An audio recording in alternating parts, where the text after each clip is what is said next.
I was stirring my morning coffee when my phone buzzed with a notification that made my blood run cold. Someone had tagged me in a Facebook post about my own funeral. My hands trembled as I read the caption, "Rest in peace, Alina. Gone too soon. Services tomorrow at 2 p.m. If you're enjoying our stories, please subscribe and tell us in the comments where you're watching from. Now let's continue with today's story. The post had dozens of comments. People I hadn't spoken to in years were sharing memories, offering condolences to my family. My own mother had responded with crying emojis and, "Thank you all for your love during this difficult time." I sat there very much alive, staring at my own obituary photo, a picture stolen from my Instagram. My heart hammered against my ribs as the reality hit me. My family was hosting my funeral, without me being dead. I called my sister Camille immediately. It went straight to voicemail. Then my mother. Same thing. My brother Luke's phone was disconnected entirely. Something was terribly wrong. I'd been estranged from my family for 3 years after a massive fight about money. They'd always seen me as their personal ATM since I'd built my marketing business from nothing.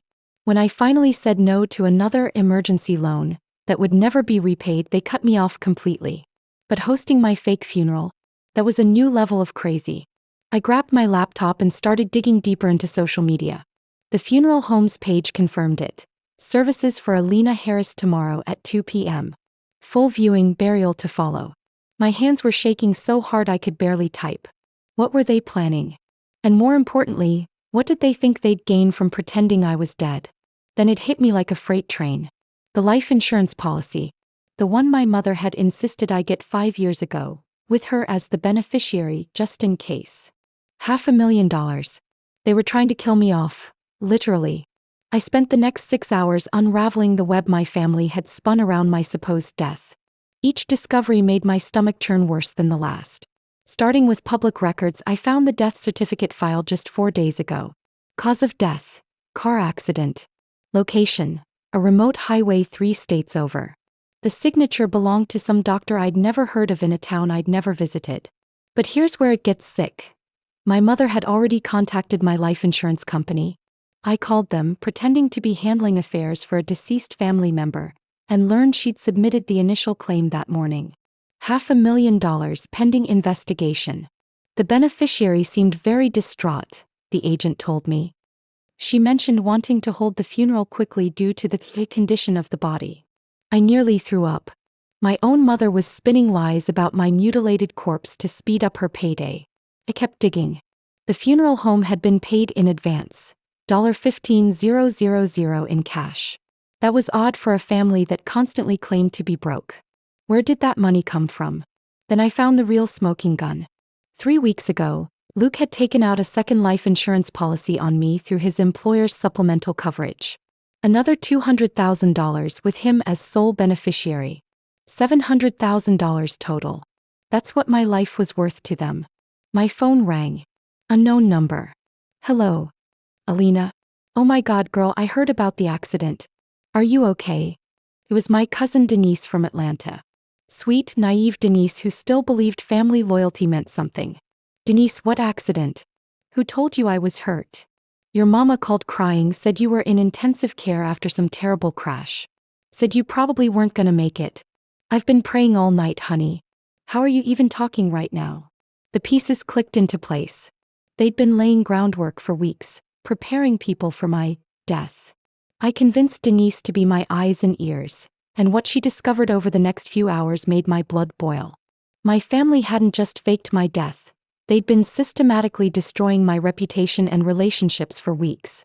"Your brother's been telling everyone you got mixed up with the wrong crowd," Denise whispered over the phone. "Said you were into drugs, hanging with dangerous people." He made it sound like this accident was bound to happen. They were rewriting my entire story, painting me as some tragic cautionary tale to make my death seem believable and inevitable. But Luke had made one crucial mistake. He'd bragged to our cousin Albert about coming into some money real soon. Albert, thinking it was about a legitimate business deal, had congratulated him on Facebook 3 days ago. "Can't wait to celebrate when that big check clears, cuz." Albert had written on Luke's wall. The post was still up. Posted 2 days before my supposed accident. I screenshot everything, building a file that would burn their lies to the ground. bank records showing the funeral home payment, insurance documents, screenshots of social media posts with timestamps, even a recording of my conversation with the insurance agent. Then I called Denise back with a plan that would expose them all. "I need you to go to the funeral tomorrow," I told her. "But don't let anyone know you talked to me. I want you to record everything. The viewing, the service, especially anything my mother or Luke say about life insurance or money." "Alina, this is crazy. Why would they do this?" 700,000 reasons, I said grimly. "And when I walk into that funeral home tomorrow, alive and breathing, I'm going to make sure they lose everything." My voice was steady, but inside I was shaking with rage. These people had raised me, claimed to love me, then tried to erase me from existence for money. But they'd forgotten one important thing about me. I didn't build a six-figure business by backing down from fights. Tomorrow I was going to give them a resurrection they'd never forget. I woke up at 5 a.m. on the day of my funeral, my stomach twisted in knots but my resolve stronger than steel. Today I would walk into that funeral home and watch my family's world collapse around them. I dressed carefully, black suit, professional but intimidating. I wanted them to see exactly what they were trying to destroy. A successful woman who'd built something from nothing while they sat around waiting for handouts. At 8 a.m., my phone started buzzing with condolences from old friends who'd seen the Facebook posts. Each message felt like a knife to the gut. These people genuinely cared about me, were grieving for me, while my own family was probably counting their chickens before they hatched. Denise texted me, "Getting ready to head over.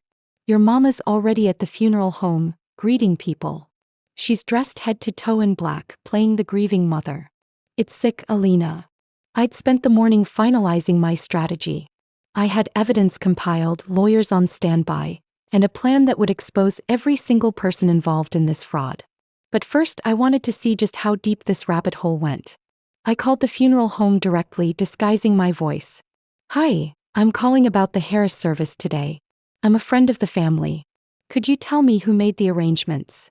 "Oh, that would be Mrs. Harris, the mother. Such a lovely lady. She was so brave through all this, handled everything herself. Even insisted on a closed casket service due to the severity of the accident." Of course she did. Can't have people seeing an empty casket. And the burial? Private family only. Very intimate. The family requested privacy to grieve. I bet they did. Nothing like a private burial to avoid questions about why there's no body to bury. I checked my watch. 1:30 p.m. In 30 minutes, my funeral would begin. In 35 minutes, I'd walk through those doors and turn their lives upside down. My hands weren't shaking anymore. I felt cold, calculating, focused. They wanted to bury me? Fine. Let's see how they handled a ghost. At exactly 2:15 p.m., I pulled into the parking lot of Henderson's funeral home. The lot was fuller than I'd expected. Apparently, my death had drawn quite a crowd. I recognized cars belonging to extended family, old family friends, even some former coworkers. My heart clenched seeing how many people had taken time out of their lives to mourn me. Real grief on display while my immediate family played their sick charade inside. I sat in my car for a moment, watching through the large windows. I could see my mother at the front, dabbing her eyes with tissues, accepting hugs from well-wishers. She was wearing the same black dress she'd worn to my grandfather's funeral, even recycling her grief outfit. Luke stood beside her in an ill-fitting suit, playing the devastated brother role. But I could see him checking his phone constantly, probably calculating insurance payouts in his head. Denise texted me, "They're about to start the service.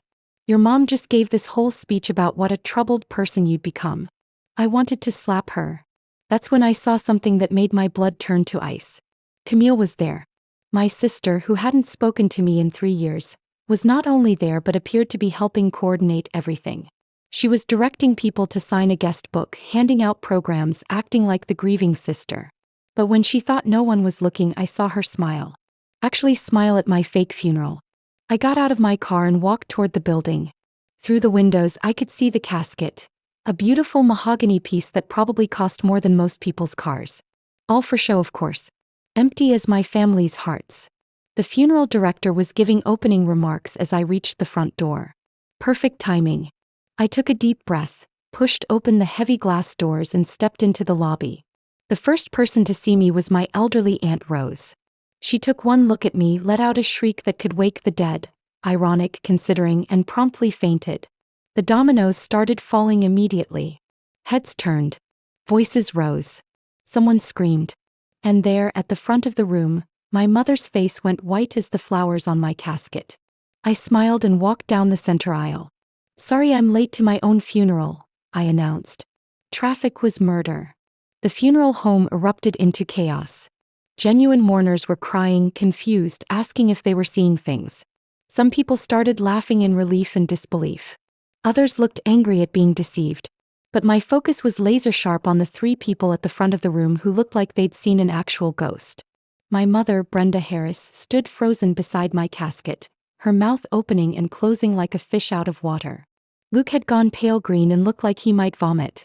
Camille was backing away slowly, as if she could somehow disappear into the curtains. "What's wrong?" I asked, my voice carrying clearly across the stunned silence. "Y'all look like you've seen a ghost." The funeral director, Mr. Henderson, was the first to find his voice. I don't understand. Ma'am, there must be some mistake." "Oh, there's definitely been a mistake," I said, pulling out my phone and holding it up. "But it wasn't mine." I pressed play on the recording I'd made of my conversation with the insurance agent. My mother's voice filled the room, clear as day, discussing my death claim and the urgency of processing it due to my condition. "That's insurance fraud," I announced. "A federal crime. Up to 20 years in prison." My mother finally found her voice. "Alina, baby, this isn't what it looks like." "Really? Because it looks like you filed a fake death certificate, claimed my life insurance and threw me a funeral. Without mentioning to anyone that I wasn't actually dead." Luke tried to run. Actually tried to bolt for the side exit like the coward he'd always been. I'd anticipated this. "Luke," I called out. "Going somewhere? Don't you want to explain to everyone here why you took out a second life insurance policy on me 3 weeks ago?" He froze. The room full of family and friends were all staring at him now, pieces clicking into place in their minds. $700,000 total, I continued, my voice getting stronger with each word. "That's what my life was worth to my loving family. They were so eager to cash in they couldn't even wait for me to actually die." Aunt Rose, who'd been revived and was sitting in a chair, spoke up in a voice full of disgust. "Brenda Harris, what have you done?" That's when my mother made the mistake that sealed her fate. Instead of apologizing, instead of showing any remorse, she got angry. "You selfish little bitch," she snarled, her mask finally dropping completely. "You cut us off. Your own family. We raised you, we deserved. You deserved nothing." I roared back. The crowd in the funeral home had gone dead silent, every eye fixed on the drama unfolding at the front. My mother's outburst had revealed exactly who she really was, and there was no taking it back. "You want to talk about what you deserved?" I stepped closer to her, my voice steady and cold. "Let's talk about the $50,000 I loaned you to save your house. Never paid back. The $15,000 for Luke's legal fees when he got arrested. Never paid back. The countless emergencies that always seemed to coincide with your shopping sprees." I turned to address the room full of our extended family and friends. For years they treated me like a personal bank account. Every family gathering became a guilt trip about how I was forgetting where I came from if I didn't hand over more money. When I finally said enough was enough, they cut me off completely. My cousin Albert stood up from the back row. "Hold up. Luke, didn't you tell me last month that Alina was on drugs? That she'd lost her business and was living on the streets?" Luke looked like he wanted to disappear into the floor. That's not." "He lied," I said simply. "They all did. They've been spreading stories about me for months, setting up my tragic death, making it seem inevitable so when they cashed in my life insurance, no one would ask too many questions." Camille, who'd been silent this whole time, finally spoke up. "Alina, you don't understand the pressure we've been under." "Pressure?" I laughed bitterly. "You mean the pressure of having to pay your own bills? Of taking responsibility for your own lives?" I pulled out a folder I'd been carrying and held it up. "I have everything documented. Bank records showing the funeral home payment, $15,000 in cash from people who claimed they couldn't afford groceries. Insurance documents. Phone recordings. Screenshots of social media posts where Luke was celebrating his big payday before I'd even supposedly died." The funeral director cleared his throat nervously. Ma'am, perhaps we should discuss this privately. No, I said firmly. We're discussing this right here in front of everyone who came to mourn me. They deserve to know the truth about what they witnessed today. I looked directly at my mother, this woman who'd given birth to me but had never truly been a mother. You know what the saddest part is? I would have helped you if you'd just been honest. If you'd come to me with respect instead of entitlement. But instead you chose to literally try to erase me from existence. My mother's face crumpled, but I wasn't buying the crocodile tears anymore. I'm done, I announced. With all of you. What happened next unfolded faster than I'd anticipated. Within hours of my resurrection, law enforcement was involved, and my family's house of cards began collapsing spectacularly. I'd spent the morning after the funeral at the district attorney's office, armed with my evidence folder and a digital trail that painted a crystal-clear picture of premeditated fraud. The prosecutor, a sharp-eyed woman named Davidson, reviewed everything with the intensity of a hawk studying prey. This is one of the most brazen insurance fraud cases I've seen, she told me, shaking her head. They didn't just fake your death. They created an entire fictional narrative, involved multiple institutions, and were actively collecting on fraudulent claims. The FBI got involved because the insurance fraud crossed state lines. Apparently, the fake death certificate had been filed in another state to make it harder to verify quickly. By Wednesday, all three of them were arrested. I watched from my lawyer's office as the news crews filmed Luke being led out of his apartment in handcuffs. His face was blotchy and red, and he kept shouting about how this was all a misunderstanding. My mother's arrest was more dramatic. She'd barricaded herself in her house and refused to come out, screaming at police that her daughter was ungrateful and vindictive. It took them 3 hours to convince her to surrender. Camille tried to play the victim, claiming she'd been manipulated by our mother and brother. But the evidence showed she'd been actively participating, even helping to spread the false stories about my supposed drug problems and dangerous lifestyle. The insurance companies were furious. Not only had they nearly paid out fraudulent claims, but the publicity was making them look foolish. They were pursuing their own civil suits to recover their investigation costs and damages.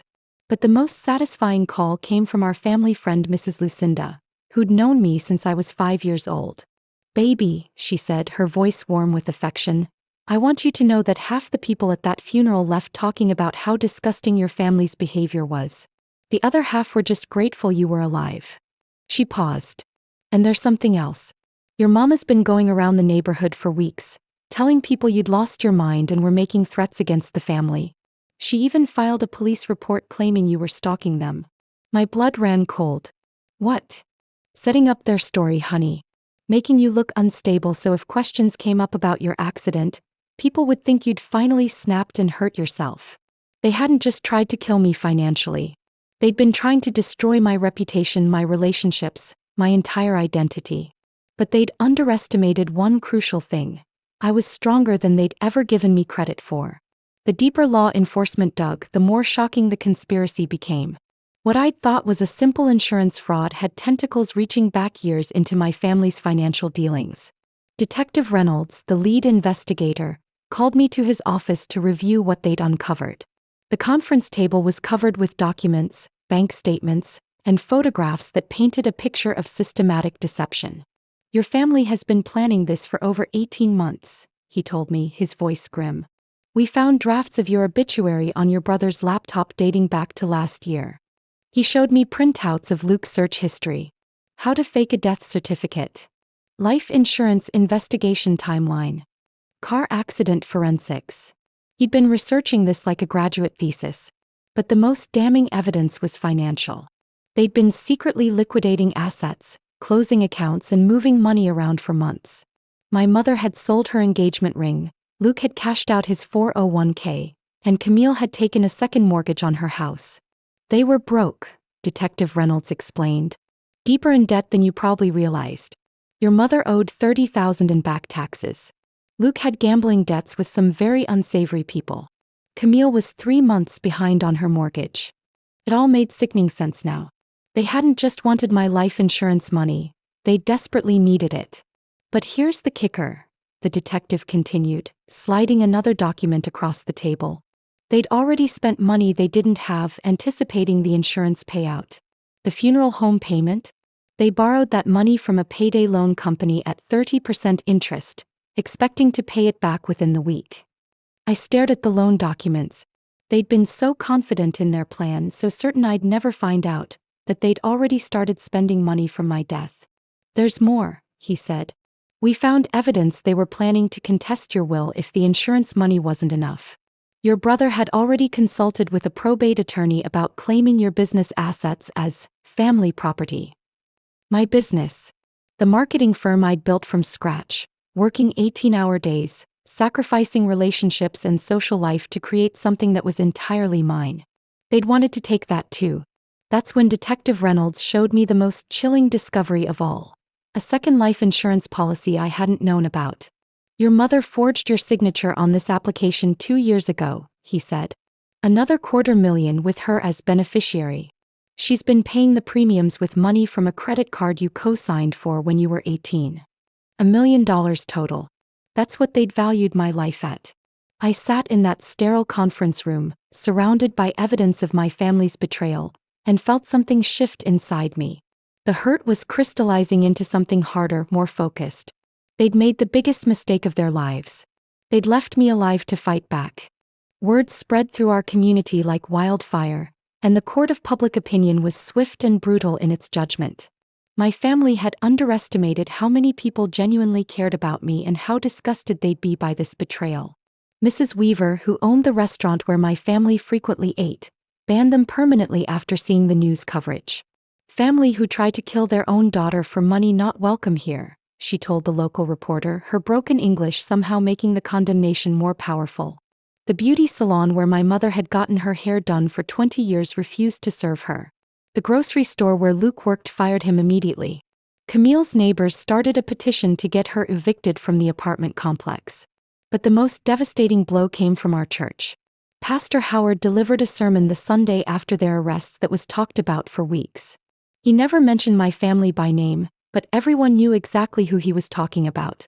"There are those among us who have forgotten the most basic commandment," he thundered from the pulpit. "Honor thy father and mother, yes, but what of the commandment that parents love their children as God loves us? What of those who would devour their young for pieces of silver?"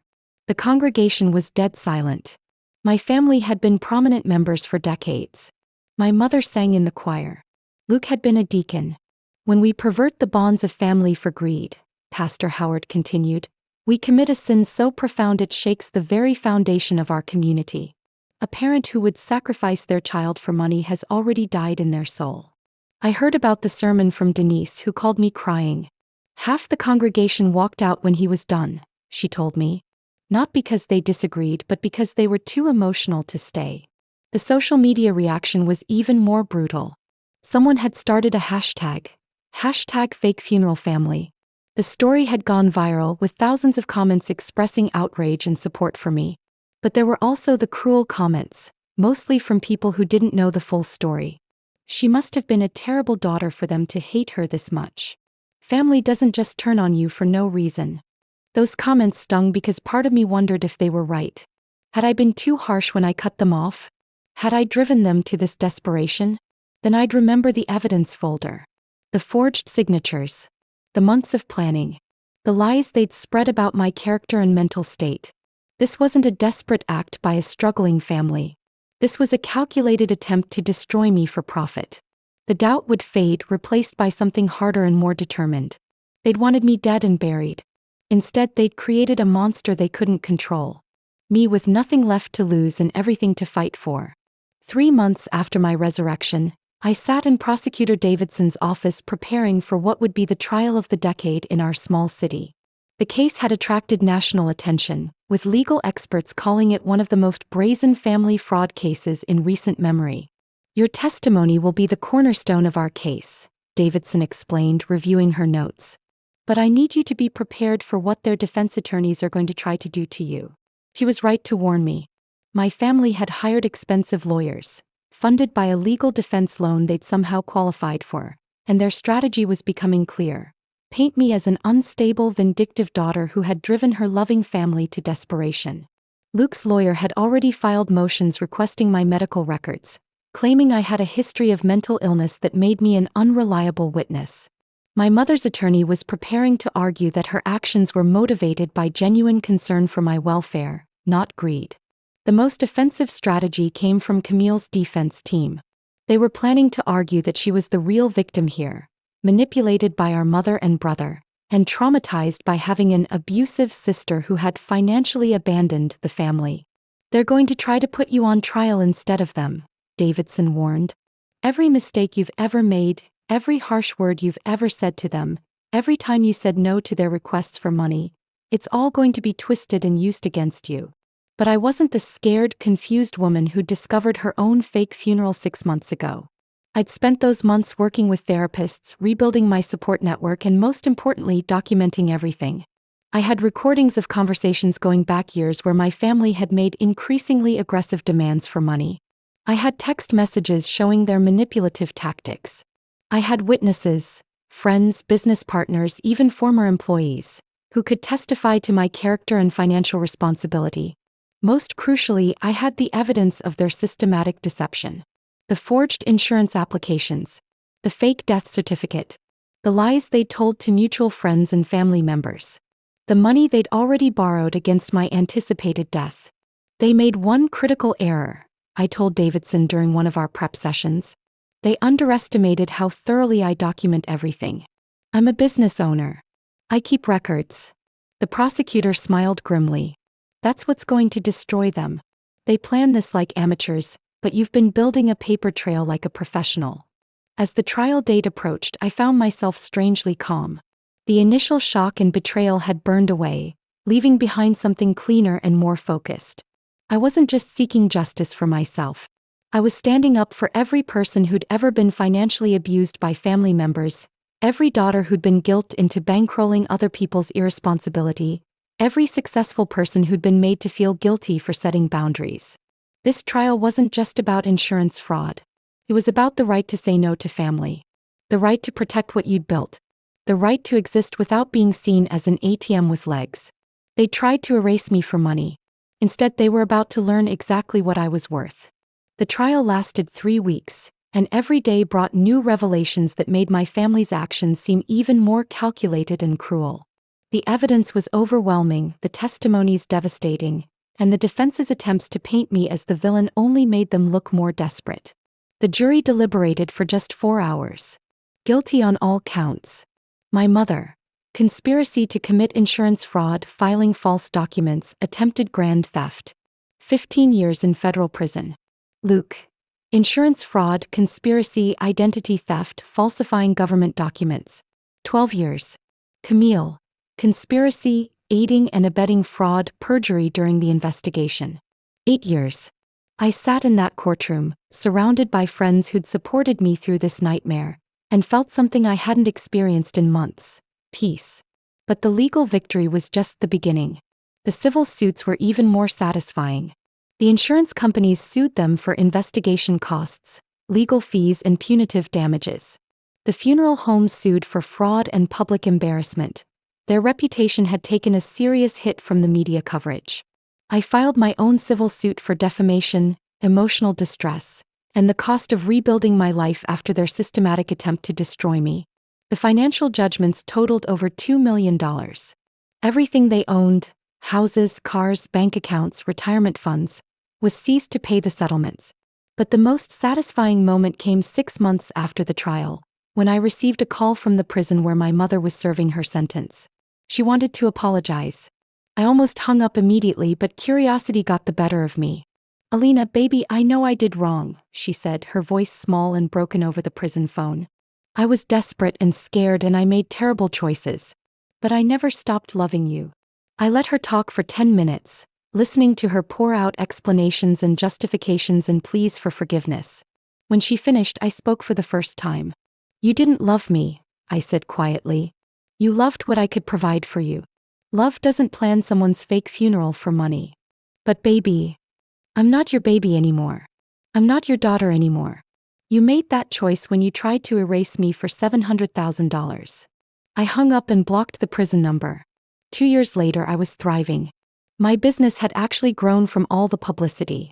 Apparently, the story of the woman who survived her own fake funeral had made me something of a local celebrity, and clients appreciated my resilience and attention to detail. I'd started dating someone wonderful, a man who understood why I was cautious about people's motivations but loved me enough to prove his own authenticity every day. And I'd reconnected with the family members who mattered. Denise, Aunt Rose, Cousin Albert, and others who'd been horrified by what my immediate family had done and wanted to rebuild those bridges. On the second anniversary of my fake funeral, I threw myself a still alive party. It was perfect. 5 years have passed since the day I walked into my own funeral, and I'm writing this from the deck of the lake house I bought with the money I won in the civil suits. Sometimes I have to pinch myself to believe this is really my life now. The business is booming. Alina Harris Marketing, bringing your brand back to life, has become one of the most successful firms in the tri-state area. Turns out, surviving your own fake funeral is excellent branding for a marketing consultant. Who knew? But the real success isn't measured in dollars, it's measured in peace. I sleep through the night now without wondering if the people closest to me are plotting against me. I can enjoy my success without guilt about not sharing it with people who see me as a resource instead of a person. I've built a chosen family of friends and loved ones who celebrate my victories instead of resenting them. 6 months ago, I got married to Wyatt, the man who saw me at my lowest point during the trial and decided I was worth fighting for.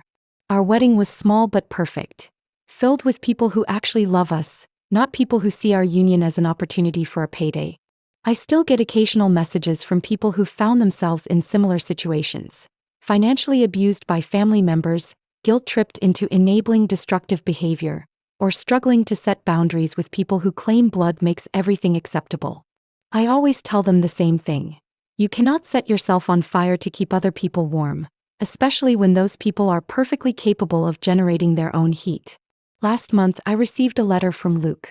He's scheduled for release next year and wanted to rebuild our relationship. I didn't respond. Some bridges aren't worth rebuilding, especially when the people who burned them down are still carrying matches. My mother died in prison 2 years ago. Heart attack. Camille sent me the obituary, probably expecting me to feel guilty or regretful. That I felt nothing. The woman who gave birth to me had died years earlier, the day she decided my life was worth less than her financial comfort. I didn't attend her funeral. I'd already said my goodbyes. As I finish writing this story, I can hear Wyatt laughing on the phone with his sister, making plans for a family barbecue. Real family. The kind that builds you up instead of trying to cash you in. They tried to bury me, but they forgot something important. I'm not the kind of person who stays down. I'm Alina Harris. I survived my own funeral, destroyed the people who tried to erase me, and built a life so beautiful that their worst betrayal became my greatest blessing. And I'm just getting started. I can't shake the feeling that maybe I could have handled this differently. But honestly, what else was I supposed to do? Am I missing something obvious here?